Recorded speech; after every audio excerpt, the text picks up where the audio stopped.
1980s brought us lots of things. The music of Kraftwerk, some truly exuberant hairstyles, and some absolutely awful fashion. But it also brought us one of the finest BMWs ever made. Hello and welcome to the E28 BMW 5 Series. That's right, considered by many to be the ultimate generation of BMW, the E28 is a very highly regarded model indeed, and for good reason. Taking over from the E12 Gen 5 series was never going to be an easy task, but it's one this car did incredibly well. It was quick, it was advanced, it was comfortable and reliable. Above all else, it did exactly what an executive saloon should do, be a good, all-round, comfortable luxury car. The E28 is a marvellous thing, and today we're going to have a little bit of a look around this one, which is a 1985 E28 525i, arguably the sweet spot in the range, and then we're going to get it out on the road and see what makes it so special. And then I'm going to tell you a little bit about what I think. Let's get into it. Looks are where the E28 certainly succeeds, in my opinion. It's a great improvement on the E12 it's taken over from, without being too modern or too brash or too exuberant. It's very nicely balanced. It's a wonderful looking thing, especially in this classic white with the black pinstriping. Inside, it's classic BMW. It's a very lovely place to be. The fit and finish is of the highest standard, and it's just generally very, very comfortable. Everything is well laid out and visible, and it's generally well equipped for the era. I've got an electric sunroof, electric windows, and some nice amenities up front. Under the bonnet, a selection of different engines were available from the E28, starting at a 518i and working all the way up to the bigger M cars. Even the 518i had a respectable power figure of 91 brake horsepower and was more than capable of keeping up with the other 1.8 litre saloon cars of the time.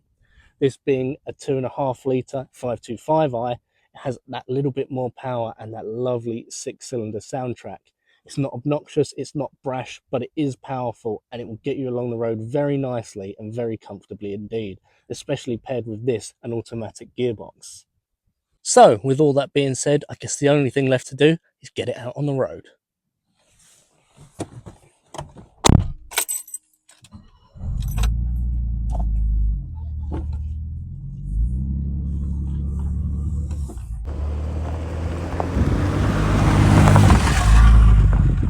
First impressions behind the wheel of the E28 are very good indeed. It soaks up the bumps, it rides sublimely well, and it's incredibly quiet in here. It's calm, it's contained, it's a marvellous example of exactly what a premium saloon car should be. This car is every bit the executive motorway mile muncher. You could eat up the miles in this very, very comfortably. Road holding is very good. There's a nice bit of softness to it that you would want with an exec saloon, but it does still feel sharp and precise enough to have a bit of fun should you want to. I'm thoroughly enjoying my time with the E28. It's such a pleasurable thing to live with. You really could use this car every day, and I would incentivize you to do that. At lower speeds, going through towns and residential areas, it's simply perfect. I can't critique it. I do think this, the 525i, is the sweet spot in the range. You get a nice amount of power, but not too much. And with that, you get increased economy and, of course, a little bit better reliability. It's the perfect all-rounder, in my opinion.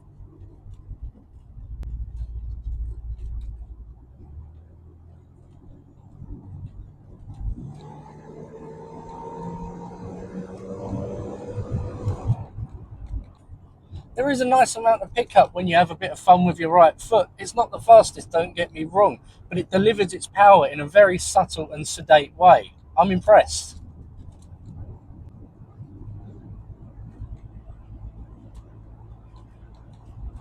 The auto box in this particular example is a good one indeed. It changes at the right time, it knows what it's doing, and it's very smooth. Pairs very nicely with the engine.